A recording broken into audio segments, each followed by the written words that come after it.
when I first met our first guest today, Gabbi Tuft, she was a former WWE superstar in the early stages of complete transformation. She'd made the decision to transition to female. Take a look.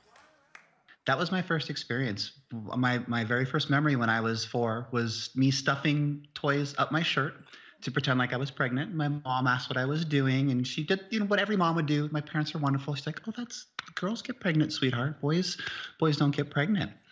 And then as I got older, it became one of those things where society and culture just beat it into my head that boys do not dress like girls. They do not act like girls, and if they do, there's consequences. That was Gabbi with her then wife, Priscilla, almost 3 years ago. That was about 3 years ago. Back then, she just started hormone therapy and had a long path ahead in her transition. Tam fam, wait until you see Gabbi and how far she's come and why the title of this show, Look at Me Now, it's more than words, it's a journey.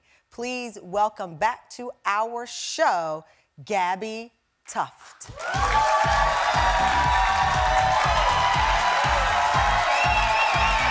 Look at you.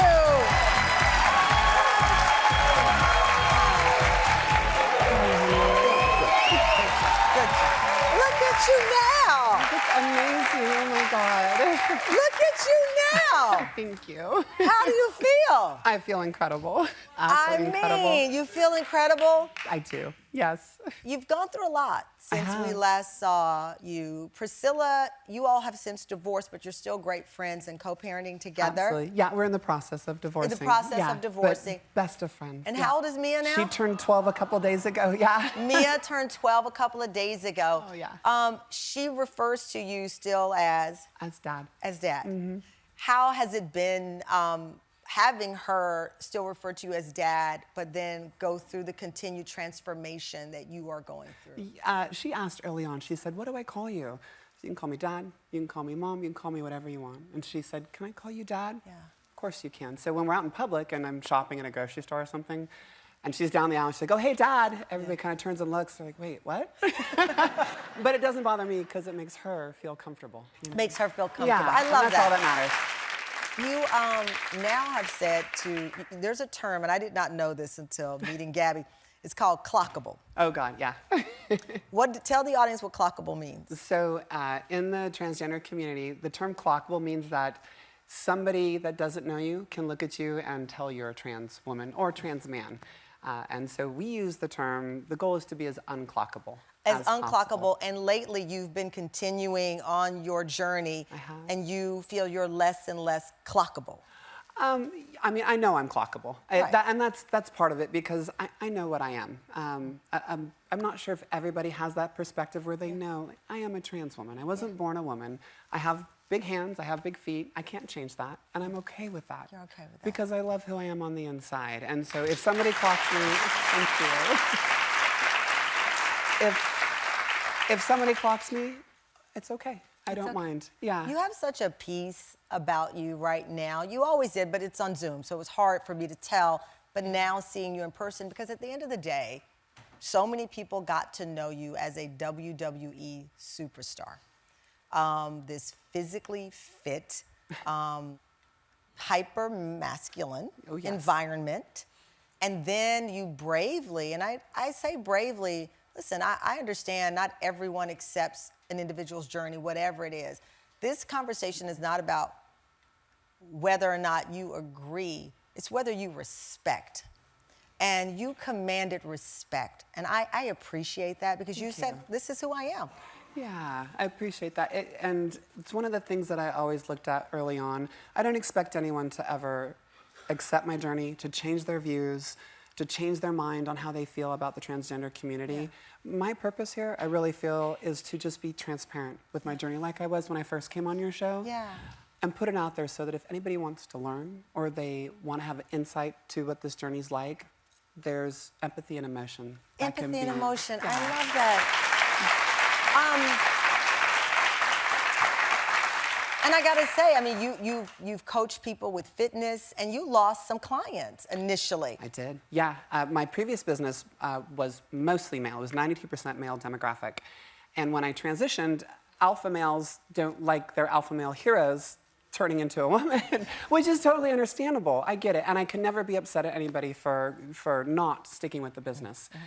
So I lost everything. There was a day when I swiped my debit cards and everything went red. And that was a big moment for me where I couldn't hide behind my home, behind a screen, behind a filter anymore.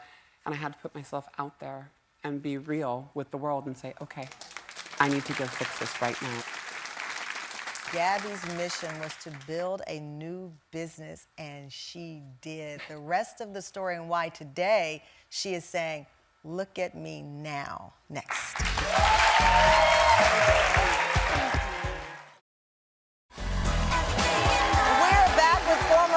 WWE superstar Gabbi Tuft, who in 2021 revealed to the world that she was transitioning to female. For Gabbi, it has been a long road of life lessons, which she is sharing in a beautiful new coffee table book. It's called Vibe Check. I love the title of that. What's a vibe check for you?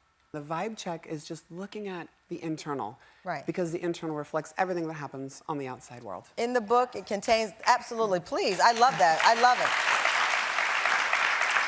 In the book, it contains a lot of thought-provoking lessons. I want to read one to the Tam fam. You say, in reality, the longer we stay inside the mansion of our mind in repetitive behaviors and without growth or progress, the more our light begins to extinguish.